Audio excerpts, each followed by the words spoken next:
Hey guys, how's it going? Welcome back. This is the fourth part of the video series, what I put together. And in this series, I decided to mix a song using the Scheps Omni channel as my main mixing tool. So in the first part of this series, I just walk you guys through of the plugin, what it does, and what are the features. And in the second part, we were working on the drums. And the third part, I showed everything I did with the bass guitar. And now here in this part, we are going to go through the guitars.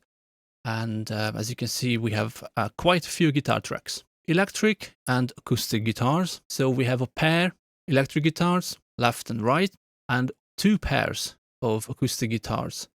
One is labeled as res, I guess it's resonant guitars, and the others labeled as tape.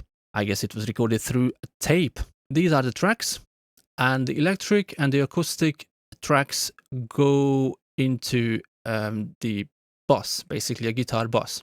So I have an electric guitar bus and a acoustic guitar bus. Every individual channel you can see here is ending up here, going up to the guitar bus. There is no processing on the individual tracks. Everything I did is happening on the mix bus. And obviously we have the Scheps Omni channel. I'm going to solo out the guitars, the electric and acoustic, and I'm going to start the tracks without the plugin. So you can hear how the original recording sounds. And then after a few bars, I'm just going to switch it on back and forth. So you can hear the difference, what it makes. Okay, here we go.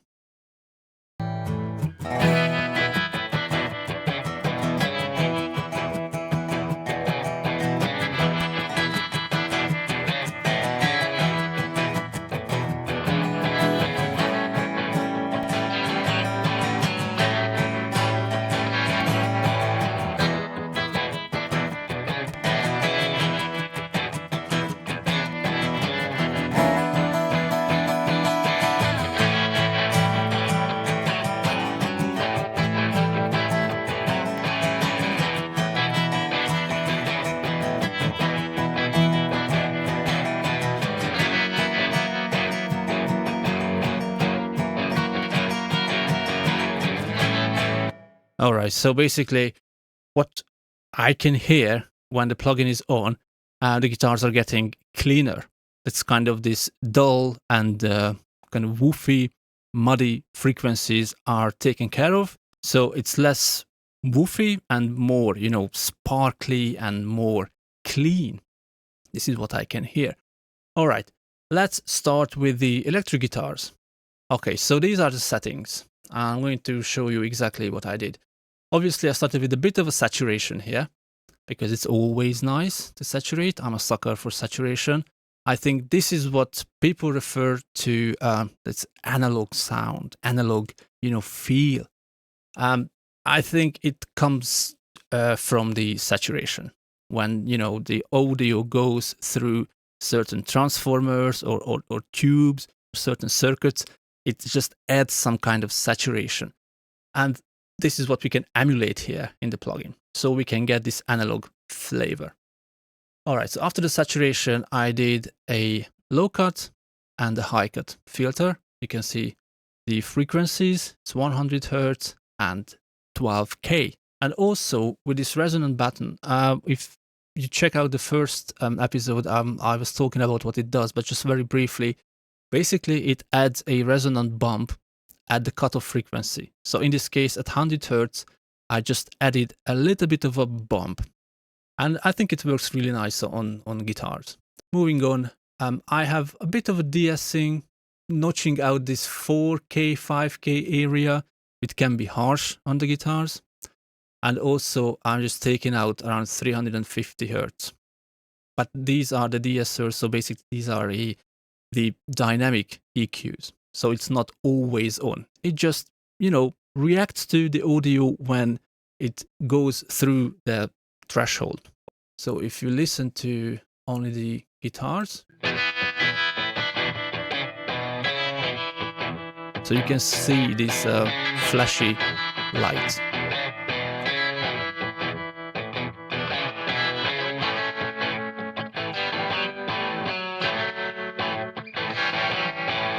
If I solo out, this is the frequency I'm taking off.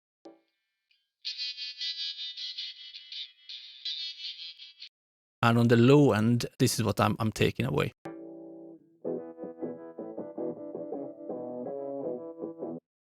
This honky, honk, honk, honk, it's just not nice. All right, so after that, we have an EQ. I'm using the high shelf, the resonant high shelf, almost 5 dB boost at 8000 Hertz.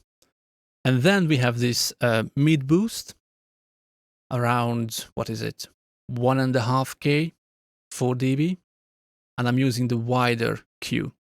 Actually, I saw this trick when the master himself, Mr. Andrew Scheps, he was talking about this. So on guitars, this frequency with this EQ curve, it just works. And it does actually. It really just opens the guitars up. It just puts more in front of you.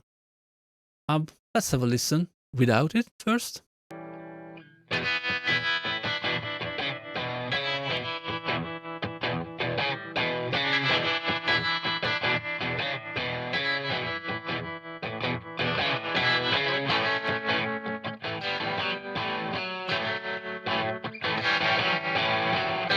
It just makes it like, it's coming out from the speakers a bit more, defined. So I think it's a really, really cool kind of trick. All right, moving on, I have 1.5 dB, again, the wide Q. As again, it's around 300 and something Hertz. Kind of balancing out what I did on the de-esser, but these are permanent, so it's not dynamic. So I just wanted to take it away what the de-esser kind of left in. So it just cleans up the tone a little bit more. And I haven't done anything on the low end because what's the point? We already cut it off at 100 Hertz. And then I chose this soft compressor settings. You can see the gain reduction.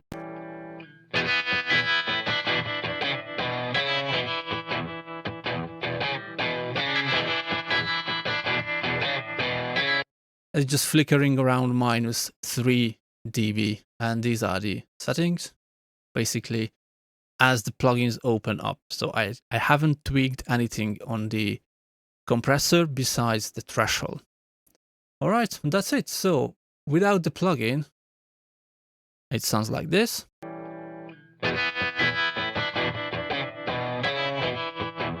And when I switch in,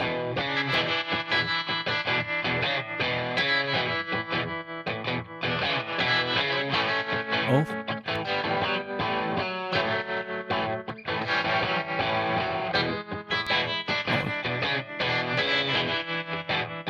Yeah, brighter, bitier, and cleaner. And this is what I wanted, more definition in the mix. All right, let's move on the acoustic guitars. As I said, we have 4 tracks, as you can see here. By the way, the panning on the electric guitar is 100% left, 100% right. And on the acoustic guitars, I kind of pull them a little bit closer to the center. So it's 90% the widest and around 80% the second part.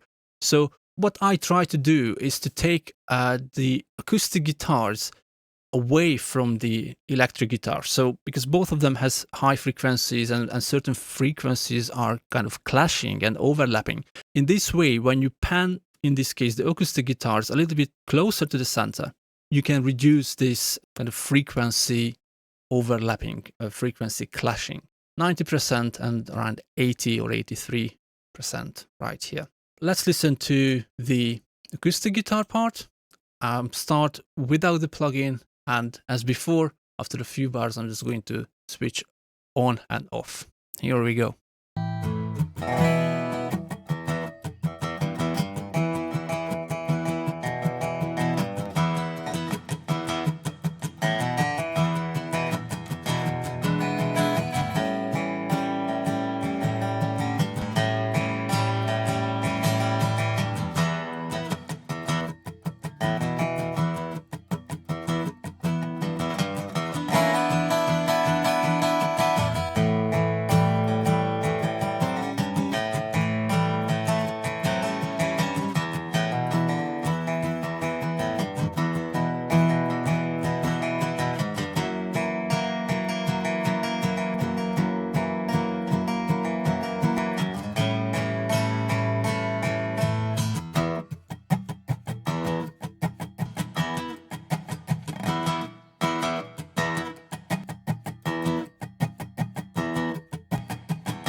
it just sounds so clean, so fresh, so, springy, bitey, kind of juicy and tasty. I love it. All right, let's go through the settings here.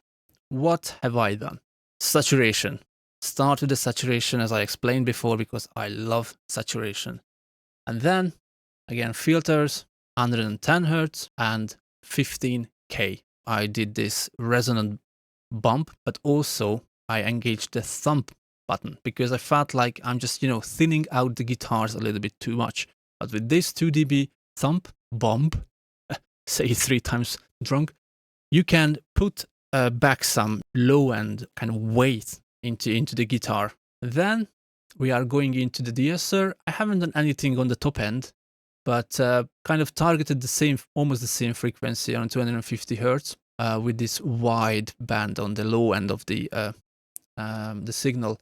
And the EQ after that, of course, brightness, the same 8000 Hertz, 3 dB. And I boosted in this instance, the frequency I chose, it's around 3000 Hertz. So the reason that, because as you remember, on the electric guitar, I boosted around 1.5K. So if I boost the same frequency on the acoustic guitar, it's just going to be too much. So instead, on the acoustics, I chose a different frequency to boost.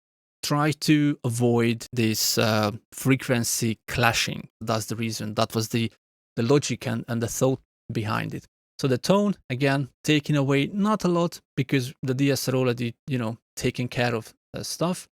Just a dB around this 300, 350 Hertz. And again, the low end, I haven't touched it because we have the thump. And the same thing, I chose soft compression, which I think works really, really well on guitars in general. And there is an insert slot here. I also mentioned it when I went through the plugins, what it does and how you can use it. Usually what I use it for is spatial effects, like reverbs, delays, etc. Because in this plugin, you don't have it when you just open it. You have the basic tools, but if you want some spatial effect, this is the place where you can add inside the plugin. And I have this here, the Flex Verb by SSL. It just adds the kind of the room sound, what I missed from the acoustic guitars, because I wanted to give some dimension. I wanted the electric guitars to be up front because electric guitars should be the driving force, should be the chuga chuga, and the acoustic guitar I added a reverb to it, so it's spacious, which also creates this effect that they are a little bit further behind, so they are not that close up front. This is how you can create some kind of dimensions, back and forth, depth in your mix using reverbs and EQ and compression, saturation, etc., etc. But very basic way to create depth and kind of dimensions in your mix if you use reverbs. So that's why I chose this reverb. So if I bypass the plugin, it sounds like this.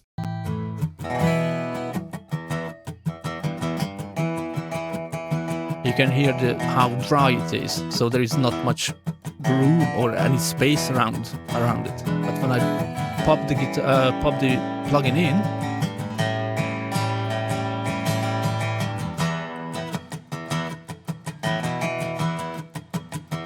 without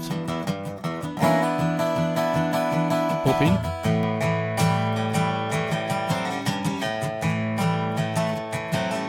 so you can hear the space. It just puts the guitars in a different place. So yeah, the reverb can be very useful to create these back and forth dimensional things in your mix. All right, so basically that was it. So these are the guitars, and let's put them in the mix. I'm going to mute the vocals so you can hear the guitars and all the instruments together way better. Okay, so I'm going to start without the plugin, and I'm going to pop it in so you can hear the full mix.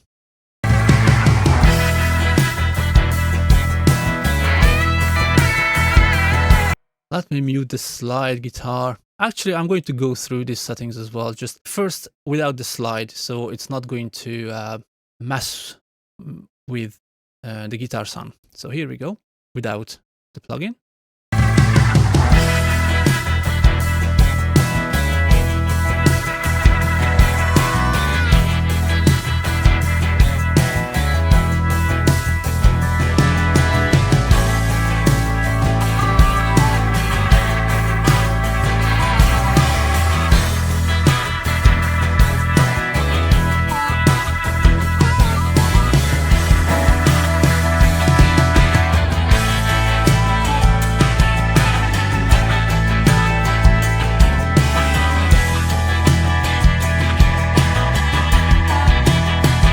So yeah, when you take the plugin away, it sounds flat. It sounds like something is missing.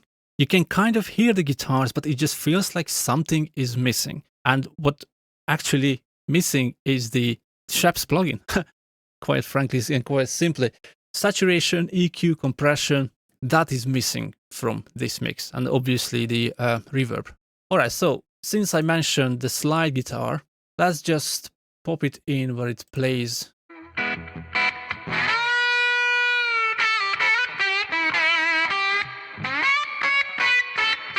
So this is with the plugin. If I take the plugin away,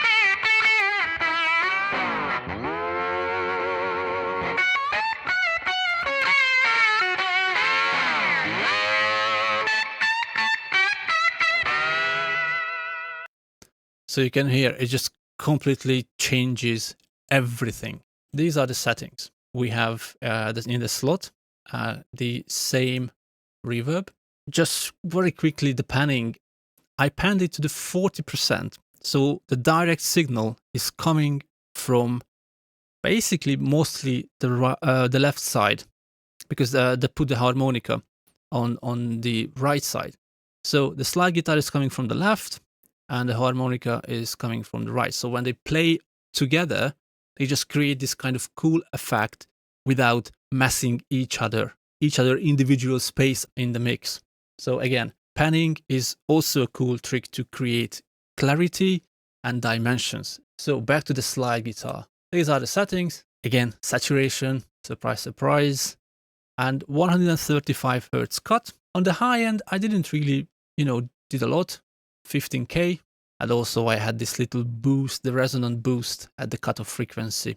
And we have basically the same concept as with other guitars, around this 200 to 250 hertz area, where I'm targeting with a de-esser, and pretty similar to the others. I just boosted at the high end and the mids, and just taken away around this 350 hertz-ish area. And in this one, I added back a little bit of low end, around 90 hertz or something, 100 hertz, because it was kind of, I felt a bit thin. And when I put the thumb, when I tried it, it was a bit too much. So I think it is around 1.5 dB boost, around 80 or 100 hertz. It just works really nicely. And again, the same compressor, haven't touched the settings, only the threshold. So I just pulled it down. And as I mentioned, the insert is the same Flex Verb plugin. So yeah, that's it, guys. I'm going to put the vocals back so we can listen to the mix in its full glory. Start with the plugin off, and then I'm going to bump it in so you can hear the difference in the full mix.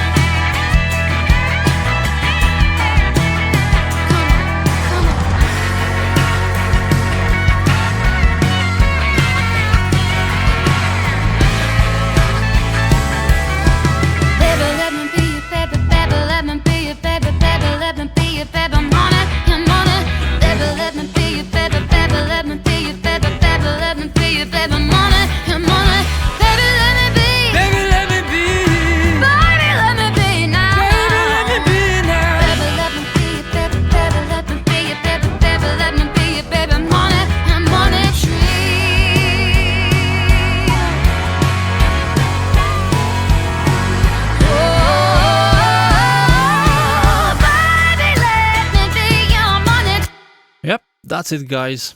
That was the walkthrough of the guitars. And next, we are going to continue with the harmonica and the organs And finally, the final episode, we are going to finish with the vocals. Stay tuned for that. Thanks for watching. And if you haven't seen the previous episodes, I'm going to put the links for all of those episodes in the description so you can check it out. All right? Thanks very much for watching and take care.